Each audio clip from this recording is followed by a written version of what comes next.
Hello students, आज हम अपना नया लेक्चर जो बनाने वाले हैं इसमें हम पढ़ेंगे सिग्निफिकेंट फिगर्स। ठीक है, सिग्निफिकेंट फिगर्स जैसे कि जब हम किसी फिज़िकल क्वांटिटी को मेज़र करते हैं तो उसमें हमें क्या मिलता है, कुछ ना कुछ वैल्यू मिलती है। तो उसमें कितनी डिजिट तक हम क्या हैं कॉन्फिडेंट हैं कि हमारा रिज़ल्ट एक्यूरेट होगा या हो सकता है, उन नंबर ऑफ डिजिट्स को ही हम क्या बोलते हैं, सिग्निफिकेंट फिगर कहते हैं। ठीक है ना। So in other words, we can say that significant numbers in measurement of any physical quantity tells us the number in which we are actually in confidence. Is that clear? मान लेते हैं significant figure में कैसा है। ठीक है, जैसे उससे पहले मैं आपको एक चीज़ समझाता हूँ। मैं significant figure को SF से डिनोट कर दूंगा। ठीक है, उतना सारा लिखने का नहीं है, इतना SF से डिनोट कर दूंगा, वो आपका significant figure हो जाएगा। देखिए, डिफरेंट टाइप के मेज़रमेंट इंस्ट्रूमेंट होते हैं हमारे पास। जैसे कि अगर मैं बात करूं किसी चीज़ का वे मशीन है, वज़न नापने वाली मशीन है। Is that clear? तो भाई तो नापते एक्चुअल में न्यूटन में है, लेकिन हम पढ़ते उसे किलो में है। अभी हम उसको बाद में जब लॉ ऑफ मोशन पढ़ोगे तब आपको वो समझ में आएगा।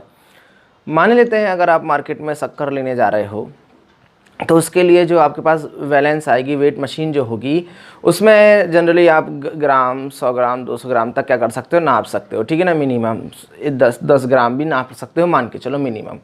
तो और अगर आप वही मशीन के लिए कहाँ पर पहुँचते हो, किसी सुनार के यहाँ पहुँचते हो, तो वो उसकी जो मशीन होगी वो बहुत ज़्यादा अमाउंट तो नहीं नापेगी, लेकिन कम नापेगी, लेकिन बहुत एक्यूरेसी के साथ, शायद मिलीग्राम को ही बहुत अच्छे से क्या कर दे, वो नाप दे। ठीक है, तो कुछ इस तरीके से क्या होता है कि हमें देखना रहता है कि कितनी वैल्यू हमारे लिए एक्यूरेट है या कहाँ तक की वैल्यू हमारे पास एक्यूरेट है। उस चीज़ को क्या करना रहता है, हमें एक्सप्लेन करना रहता है सिग्निफिकेंट फिगर की टर्म्स में। अब उसी चीज़ का जो नॉलेज है अगर आपके पास है तो आप उसे बहुत अच्छे से समझ सकते हो। जैसे कि मैं आपसे एक बात करूँ, 3 किलोग्राम बात करूँ मैं आपसे, एक हो गया। 30 किलोग्राम आपके पास दो चीज़ हो गई। 3.0 किलोग्राम एक ये हो गया। 3.00 किलोग्राम ये हो गया। Is that clear? ऐसा आप नाप सकते हो, समझ सकते हो आप इसको। लेंथ में यदि मैं बात करूँ आपसे, लेंथ में जैसे कि कोई है आपके पास, जैसे मान लेते हैं 100 मीटर है। ठीक है, मैं बात करूँ 1 मीटर है, मैं बात करूँ 1.0 मीटर है, 1.00 मीटर है। ये देखने में सब एक जैसे लग रहे हैं और सबकी लंबाई एक जैसी ही है, चलो मान लेते हैं एक जैसी ही है, पर ये जो है ये बहुत कुछ बताता है फिजिक्स के हिसाब से। अगर मैं आपसे बात करूं कि ये पहली वाली क्वांटिटी जो नापी गई, पहले हम इस किलोग्राम वाले को समझ लेते हैं, फिर इसको समझेंगे, फिर आप धीरे धीरे क्या हो जाओगे, समझ जाओगे। आपको एक और चीज़ अगर मैं इसके आगे ऐसा लिख दूँ 1.000 मीटर, तो भी क्या कर सकते हो आप, इसको समझ सकते हो। अगर मैं इसमें सेंटीमीटर लगा दूं तो भी इसमें कोई फ़र्क नहीं पड़ेगा, हाँ बस वैल्यू चेंज हो जाएगी। बाकी ये सिग्निफिकेंट डिजिट्स जो हैं वो कैसी रहेंगी, हमारी सेम रहेंगी। वो कैसे होंगी, we are gonna discuss about it. Is that clear? Now listen, अगर इस किलोग्राम वाली मशीन से मैं बात करूं तो इसको ऐसी वेट मशीन से नापा गया है जिसका लीस्ट काउंट कितना है, आपका 1 किलोग्राम है। अब ये लीस्ट काउंट क्या चीज़ होती है, ज़रा ध्यान देना। ये क्या होता है, लीस्ट काउंट। ठीक है ना, लीस्ट काउंट, इसको आप अपने वर्ड्स में एक्सप्लेन करेंगे, मैं आपको समझाते जा रहा हूँ। जहाँ पर भी आपको लिखना हो आप वीडियो पॉज करें और उसको लिखते जाएं। ठीक है, तो लीस्ट काउंट किसी भी इंस्ट्रूमेंट का, चाहे वो लंबाई नापने वाला हो, चाहे टेम्परेचर नापने वाला हो,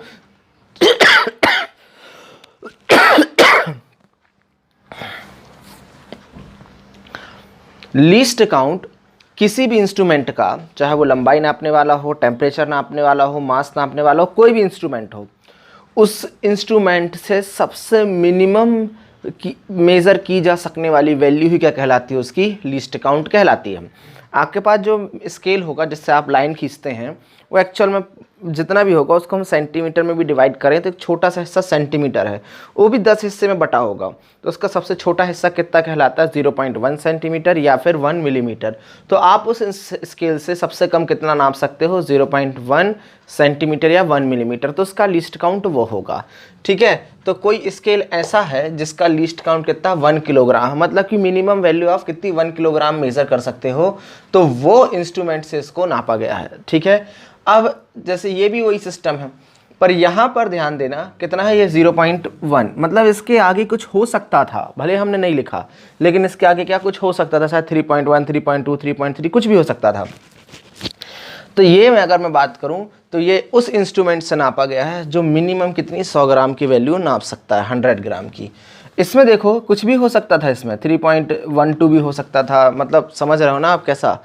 तो इसमें आप जब इसमें वैल्यू करोगे तो ये कितना मिनिमम कितना आपका 10 ग्राम भी क्या कर सकता था, नाप सकता था। उस टाइप के क्या किया गया है, इंस्ट्रूमेंट से इसको नापा गया है। अब ये 1 मीटर है, यानी कि हम इसको बोल सकते हैं तो ये एक ऐसे इंस्ट्रूमेंट से नापा गया है जिसका लीस्ट काउंट ही 1 मीटर है। समझ रहे हैं आप। अगर मैं बात करूं 1 सेंटीमीटर, तो इसको इस इंस्ट्रूमेंट से नापा गया है जिसका लीस्ट काउंट कितना है, 1 सेंटीमीटर, जो 1 सेंटीमीटर से कम नहीं नाप सकता। अगर इसके बारे में बात करो 1.1 सेंटीमीटर हो सकता था, 1.2 सेंटीमीटर हो सकता था, मतलब यहाँ पर ये ज़ीरो लगा है, ये फालतू में नहीं लगा है। ये बताता है कि ये उस स्केल से नापा गया है जिसमें हम मिनिमम कितना 0.1 सेंटीमीटर नाप सकते थे, मतलब कि आपका दिया गया स्केल। अब इसमें लिखा है 1.00 सेंटीमीटर, तो इसका ही मतलब है इसको उस स्केल से नापा गया है जिससे डेसिमल के 2 प्लेस तक वैल्यू को डिटरमाइन किया जा सकता है, जो क्या है आपका वर्नियर कैलिपर्स है। कौन सा है, वर्नियर कैलिपर्स। ये आप इंटरनेट में बहुत सारे वीडियोस हैं, आप उसके थ्रू क्या कर सकते हो, वर्नियर कैलिपर्स को समझ सकते हो। मेरे ख्याल से आपने 9th-10th क्लास में इसको करा भी होगा एक्सपेरिमेंट, नहीं किया है तो आप कमेंट करिए, मैं आपको उसको एक्सप्लेन कर दूंगा।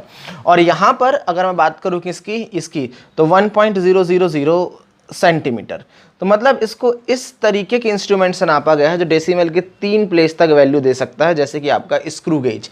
समझ पा रहे हैं ना। तो इसका लीस्ट काउंट कितना होगा, मिनिमम वैल्यू नाप सकता है 0.001 सेंटीमीटर, और ये vernier callipers 0.01 centimetre. Is that clear. तो इनकी कुछ वैल्यूज़ होती हैं, ये कोई पर्टिकुलर प्री डिफाइंड वैल्यूज़ हैं, तो जिनके बारे में हमें क्या करना रहता है, स्टडी करना रहता है।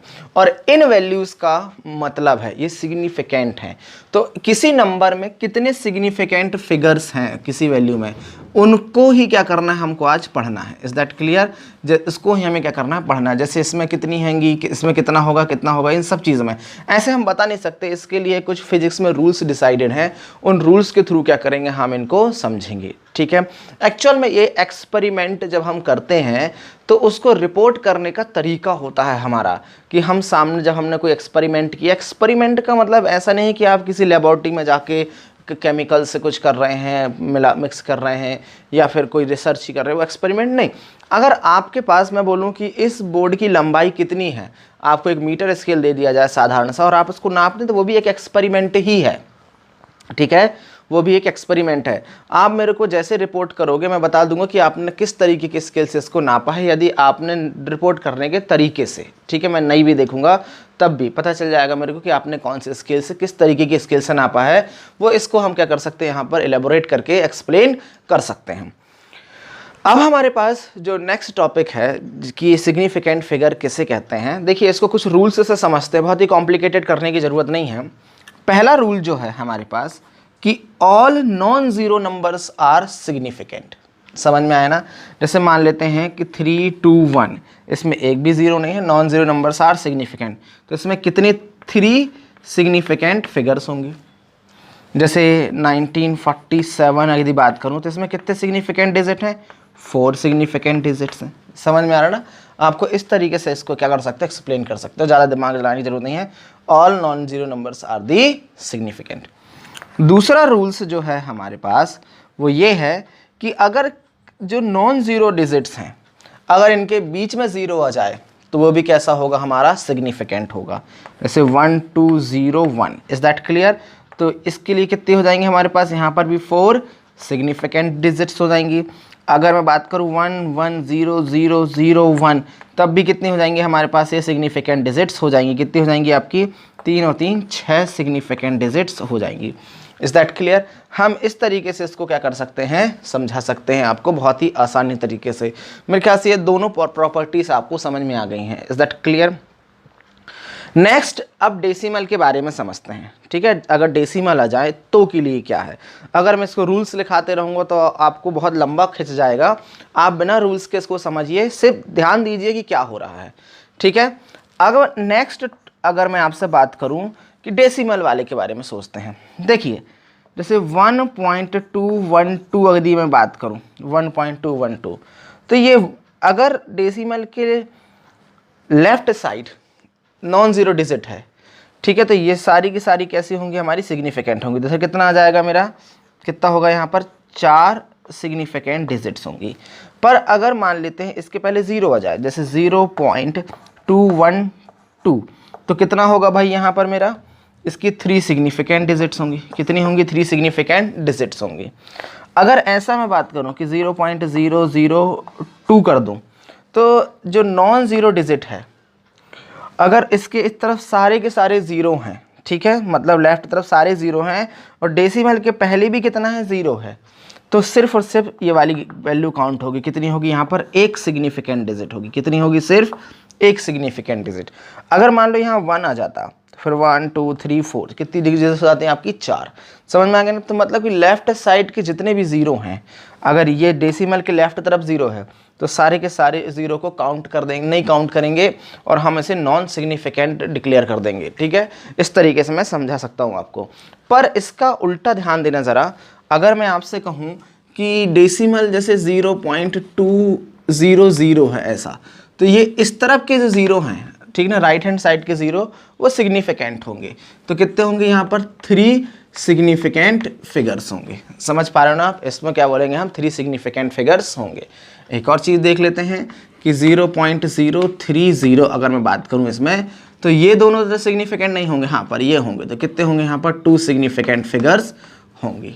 ठीक है, इस तरीके से क्या किया जा सकता है? इसे समझाया जा सकता है।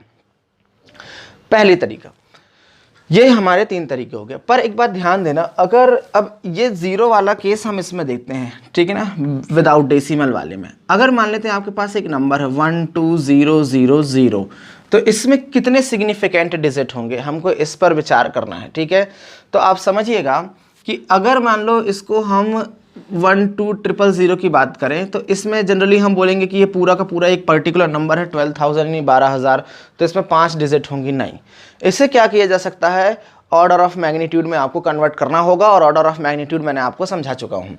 तो इसे क्या कन्वर्ट कर सकते हैं? हम इसे लिख सकते हैं 1.2 × 10⁴। Is that clear? तो ये जो 10 की पावर जो है वो सिग्निफिकेंट डिजिट की नंबर को, यानी को क्या करता है? चेंज नहीं कर पाता। तो यहाँ पर कितने सिग्निफिकेंट डिजिट होंगे? 2 सिग्निफिकेंट फिगर होंगे। देखिए क्या है इसका कारण, इसका कारण समझिए। एक्चुअल में मैं आपसे नापूं कि 12 सेंटीमीटर कोई क्वांटिटी है, ठीक ना, 12 सेंटीमीटर। देखिए समझिएगा इसको, 12 सेंटीमीटर कोई क्वांटिटी है, तो इसमें कितने सिग्निफिकेंट डिजिट हैं? बहुत अच्छे से समझ में आ जाता है कितना है? 2 सिग्निफिकेंट फिगर्स हैं। मैं इसे अगर ऐसा लिखना चाहूँ, मीटर में कन्वर्ट करना चाहूँ, तो 2 × 10⁻² मीटर हो जाएगा। Is that clear? ये ऑर्डर चेंज हो गया, ऑर्डर क्या हो गया हमारा? 10⁻² में आ गया। लेकिन अभी भी वो कितना ही है? 12 ही है। तो यहाँ पर कितना होगा? 2 सिग्निफिकेंट फिगर ही होंगे। समझ पा रहे हो आप मैं क्या बोल रहा हूँ? मतलब आप इसको किसी भी कंडीशन में चेंज कर दो, कोई फ़र्क नहीं पड़ता, मतलब कितने भी ऑर्डर में कर दो, वो सिग्निफिकेंट फिगर उतनी ही रहेंगी जितनी वो ऑलरेडी हैं। पहली चीज़ ध्यान रखना। एक और चीज़ समझना, हमारे पास सिग्निफिकेंट फिगर में ये सारे के सारे जो मैं बोलते जा रहे रूल्स ही हैं एक्चुअल में। ठीक है, आप समझ लीजिए कैसे। अगर हम किसी फिजिकल किसी नंबर को अगर हम एक्सप्लेन करते हैं या लिखते हैं, तो सिग्निफिकेंट फिगर की टर्म्स में हम उससे पहले हमें ये भी देखना पड़ता है कि वो प्योर मेजरमेंट तो नहीं है। अगर प्योर मेजरमेंट है तो वो सिग्निफिकेंट होगा। ठीक है, जैसे मैं आपसे ऐसा कहूँ कि कितना 100 किलोग्राम, ठीक है ना, 100 किलोग्राम, 100 किलोग्राम, ये क्या है? हमारे पास एक प्योर मेजरमेंट है। तो ये क्या होगा? इसमें आपके 3 सिग्निफिकेंट फिगर ही होंगे। समझ में? अगर आप प्योर मेजरमेंट की बात करते हो तो उसके लिए क्या होगा? आपका पूरा का पूरा जो है कितने होंगे? आपके 3 सिग्निफिकेंट फिगर ही होंगे। पर अगर आप इसमें सोचोगे लिखने का तो आपको ये समझ में आ जाएगा। क्यों? अगर सोचो कि इसमें फिर ये कैसे प्योर मेजरमेंट नहीं होगा, अगर आप इसको लिखना भी चाहो तो क्या लिख सकते हैं? इसको 0.12 मीटर। तब भी आप देखना, इसको हम इस कैटेगरी से समझाना चाहें तो भी हमारे पास कितने? 2 सिग्निफिकेंट फिगर ही मिलेंगे। तो समझो ध्यान से, जो प्योर मेजर, ये भी प्योर मेजरमेंट है इसलिए इसमें 2 हैं, ये भी प्योर मेजरमेंट है 3 है। समझ पा रहे हो ना आप?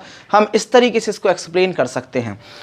तो इस तरीके से क्या कर सकते हो आप? सिग्निफिकेंट फिगर को डिटरमाइन कर सकते हो। ठीक है, अगर आप इसे और कॉम्प्लिकेटेड बनाना चाहते हो तो फिर वो आपकी मर्जी है। आप इसके कितने सारे रूल्स पढ़ेंगे, यहाँ वहाँ से क्या होता जाएगा, आपको कॉम्प्लिकेशन बढ़ता जाएगा।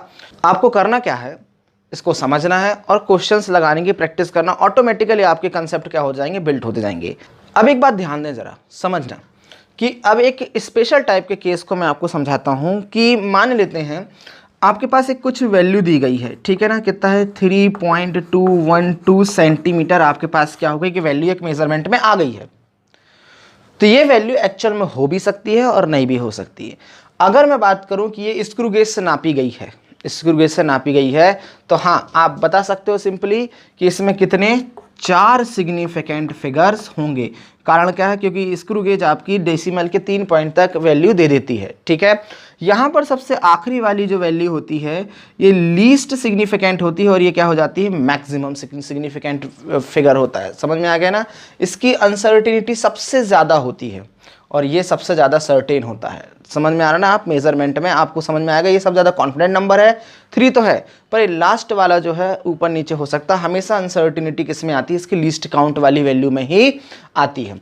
पर अगर मान लो ये वैल्यू दी हुई है और मैंने बोला है कि इसे किससे नापा गया है, वर्नियर कैलिपर से नापा गया है, तो आपके लिए सिग्निफिकेंट फिगर क्या होंगे। तो आपको बहुत अच्छे से मालूम है वर्नियर कैलिपर जो है वो डेसिमल के 2 प्लेस तक क्या कर सकता है, वैल्यू को डिटरमाइन कर सकता है। तो यहाँ पर सिग्निफिकेंट फिगर होंगे सिर्फ डेसिमल के 2 प्लेस तक। तो ये कितने हो जाएंगे, यहाँ पर 3 सिग्निफिकेंट क्या होंगे आपके पास फिगर्स होंगे। समझ पा रहे ना आप, इस तरीके से क्या कर सकते हो, आप इसको समझ सकते हो।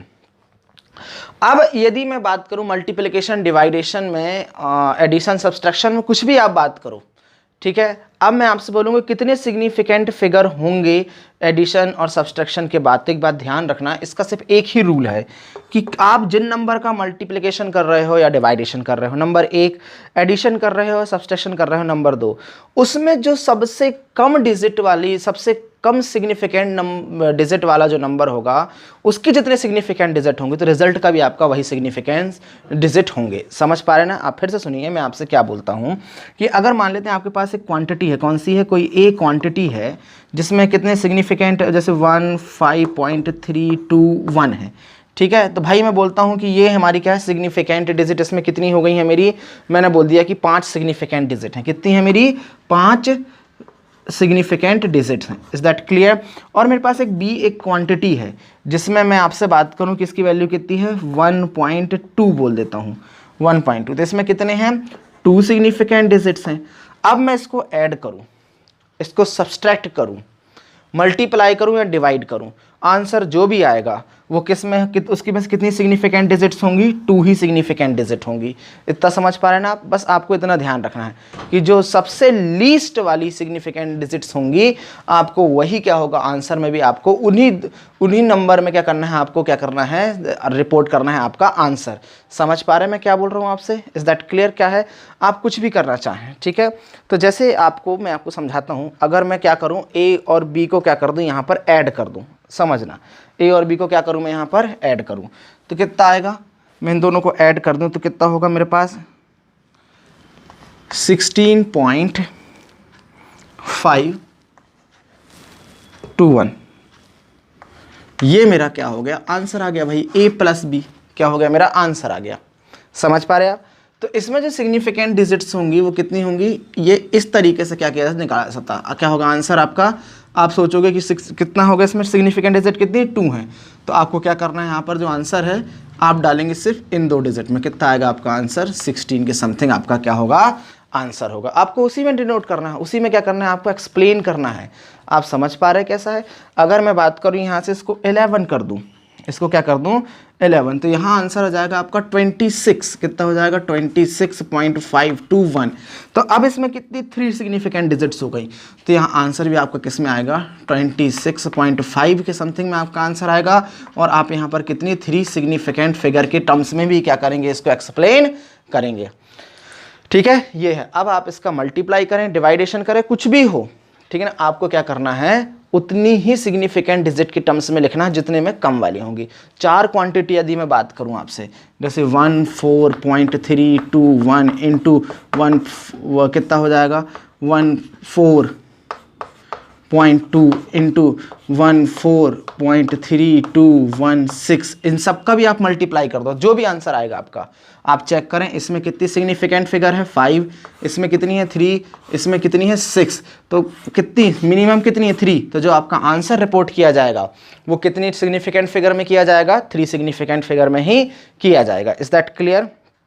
ये हमारा क्या है बेसिक लॉ है। एक्चुअल में इसका कारण ये है कि भाई इसको हमने बहुत अच्छे से मेज़र किए, इसको बहुत अच्छे से मेज़र किए, ठीक है ना, बहुत प्रिसाइसली मेज़र किए, पर अगर मैं बात करूं इसकी देखेंगे कितना डेसिमल के 2 प्लेस तक किए हैं, तो आप इसका मल्टीप्लाई करके आप ये नहीं बोल सकते कि 6 डिजिट तक जाएं, क्यों? क्योंकि ये वाला आंसर सिर्फ 2 डिजिट तक मेज़र किया गया था। अगर इसका हम किसी के साथ एडिशन सब्सट्रैक्शन करेंगे तो जो हमारा रिजल्ट आएगा उसमें ये क्या करेगा, इफेक्ट डालेगा। तो सबसे ज़्यादा इफेक्ट किसका रहेगा, इसी का रहेगा। तो हम क्या बोलेंगे, जितनी लीस्ट नंबर वाला होगा हम उसी को क्या करेंगे, यूज़ करेंगे। अब सिग्निफिकेंट फिगर में जब ऐसे कुछ नंबर आ जाते हैं हमारे, तो इनको डिनोट करने के लिए एक और कंसेप्ट आता है, that is called rounding off का कंसेप्ट, ठीक है ना। बिल्कुल सिंपल सा कंसेप्ट है, कौन सा हमारा, वो राउंडिंग ऑफ, ठीक है ना। कौन सा, राउंडिंग ऑफ, ये हमारा कंसेप्ट बहुत बड़ा नहीं है। राउंडिंग ऑफ का मतलब क्या होता है समझना, मतलब कि किसी चीज़ को लमसम में लिख देना। जैसे क्या होता है भाई, आप कभी खरीदने गए कोई चीज़, जैसे मार्केट में आप पैसे से, जैसे कोई चीज़ 102 रुपये में मिली है, ठीक है, तो आप बोलते चलो 100 रुपये ले लो, लमसम ले लेते ना, 100 रुपये ले लो भाई, चलो हो गया, क्लियर है। तो वो 2 आपने छोड़ दिए, क्या कर दिया आपने, क्यों? क्योंकि वो 102 है, 100 के ज़्यादा करीब है। लेकिन यदि मान लो आपसे बोला जाता है कि आप 108 रुपये का हुआ है, आप 100 कर दो, नहीं, वो 110 हो जाएगा, लेकिन 100 नहीं हो पाएगा। मेरे ख्याल से आप इसकी बात समझ पा रहे हो। अगर मैं आपसे बहुत बात करूं कि क्या है भाई, कितना है, 73 रुपीज़ हुए हैं आपके, हेलो 70 रुपये रखो, काम चलाओ, वो हो भी जाएगा, दिक्कत नहीं जाएगा। लेकिन अगर 77 हो गए तो और आप बोलोगे 70 रखो, तो नहीं है, वो बोलेगा भाई 80 दे दो, क्योंकि अगर राउंड ऑफ करना है उसको तो 80 के ज़्यादा पास है। समझ पा रहे हैं ना, बस यही आपको क्या करना है, ध्यान रखना है। तो उसके लिए फिजिक्स में कुछ रूल्स हैं, ध्यान देना। कुछ नहीं, राउंड ऑफ करने का मतलब सिर्फ सिंपल सा कंसेप्ट है। मान लेते हैं एक नंबर हमारे पास 12.375, इज दैट क्लियर, 37 कर देते हैं। सबसे पहले समझो, मैं बोलता हूँ इस आंसर को 3 सिग्निफिकेंट डिजिट में क्या करो, आप इसे एक्सप्लेन करो। है कितनी, एक्चुअल में 4 हैं यहाँ, लेकिन मैं बोलता हूँ कि 3 सिग्निफिकेंट फिगर में क्या करो, आप इसे एक्सप्लेन करो। तो देखो, इस आखिरी वाले नंबर को चेक करना, जिसको हटाना है, क्योंकि 3 हमको इनमें काम चाहिए, ये एक्स्ट्रा है। अगर मैं बोलूँ आपको इसको क्या करना है, एक्सप्लेन करना है, समझो। तो ये लास्ट वाला जो पॉइंट है, ये 7, इज दैट क्लियर। तो इस पे आपको क्या करना है, विचार करना है। कैसे विचार करोगे, अगर ये 5 से ज़्यादा है, अगर ये 5 से ज़्यादा है तो समझना ध्यान से, ये 10 के करीब है, ये क्या है, 10 के करीब है। तो हम क्या करेंगे, इस पे एक नंबर सीधे बढ़ा देंगे और इसको छोड़ देंगे। तो हमारा जो आंसर आएगा वो कितना होगा, इसका आंसर आएगा आपका 12.4। ये लो भाई, आपका 3 सिग्निफिकेंट डिजिट में क्या होगा, ये कंप्लीट हो गया। समझ पाए ना आप, कोई दिक्कत नहीं। अगर ये नंबर 5 से छोटा है, जैसे कि 12.33 कर दो, 5 से छोटा है, बात कर रहा हूँ मैं आपसे, 5 से छोटा है, तो आपको कुछ भी नहीं करना, क्यों? क्योंकि ये 0 के करीब है। तो आपका जो आंसर आएगा वो कितना होगा, 12.3 ही रहेगा, कोई इशू नहीं है। समझ पा रहे हैं ना आप, ये हर किसी चीज़ के लिए क्या करता है, काम करता है। अब यदि मैं आपसे बात करूं, इसमें क्या हो, 12.35 हो, अगर ये सिर्फ टोटल 5 हो जाए, देखो 5 से ज़्यादा हो तो एक बढ़ा दो, 5 से कम हो तो जैसे का तैसा लिख दो, कोई इशू नहीं है। लेकिन अगर 5 हो तो थोड़ा सा दिमाग रखना है। 5 हो और उसके पहले वाला नंबर यदि ऑड हो, पहले वाला नंबर कैसा हो, ऑड हो, तो उसको आप एक बढ़ा देंगे और 5 को हटा देंगे, मतलब 12.4 हो जाएगा। लेकिन इसकी जगह पर 12.45 होता, अगर उसके पहले वाला नंबर कैसा होता, इवन होता, तो आप उसे जैसे का तैसा लिख देंगे, कोई दिक्कत नहीं है। 12.4 ही आपका क्या होगा, आंसर होगा। ये आपका राउंडिंग ऑफ का क्या है, कंसेप्ट है, इसके अलावा कुछ भी नहीं है। समझे? अब इसका मतलब समझो, कोई भी क्वेश्चंस में अगर मैं आपको यहाँ देखने को बोलूँ, मेरे पास आंसर है कि 13.567, मैं बोलता हूँ इसको कि 4 डिजिट का वो निकालो, 4 डिजिट का क्या करना है आपको, इसमें सिग्निफिकेंट वैल्यू लिखो इसकी। तो भाई ये कितना है, 7 है, हटाओ 7 के, इसमें एक एक्स्ट्रा जोड़ो, कितना हो, 13.57 आंसर, 13.57 आंसर। मैं बोलो 3 डिजिट का लिखो, तो क्या लिखोगे आप, 13.6। Is that clear what I am saying? So that is the way of rounding off. Clear है? तो आपने ऑर्डर ऑफ मैग्नीट्यूड पढ़ लिया, आपने सिग्निफिकेंट फिगर पढ़ लिए और आपने राउंडिंग ऑफ भी पढ़ लिया। ठीक है, अगर इससे रिलेटेड कोई और चीज़ होगी, छूट गई होगी, तो मैं आपको एक्सप्लेन कर दूंगा मिसलेनियस लेक्चर बना करके, बाकी it is more than sufficient for you. Is that clear? अब इसके बाद हम पढ़ेंगे एरर एनालिसिस, और एरर एनालिसिस में हम सिग्निफिकेंट फिगर का वहाँ पर यूज़ भी करेंगे। ठीक है ना। वो क्या होता है, किस तरीके से लीस्ट काउंट हमारा इफेक्ट पड़ता है किस चीज़ में, हमारी कैलकुलेशन में, हमारी रिपोर्टिंग में, हम वहाँ पर इसको देखेंगे हमारी नेक्स्ट सेशन में। ठीक है, जब तक आप इसे नोट करिए, फिर हम मिलते हैं अगले लेक्चर में।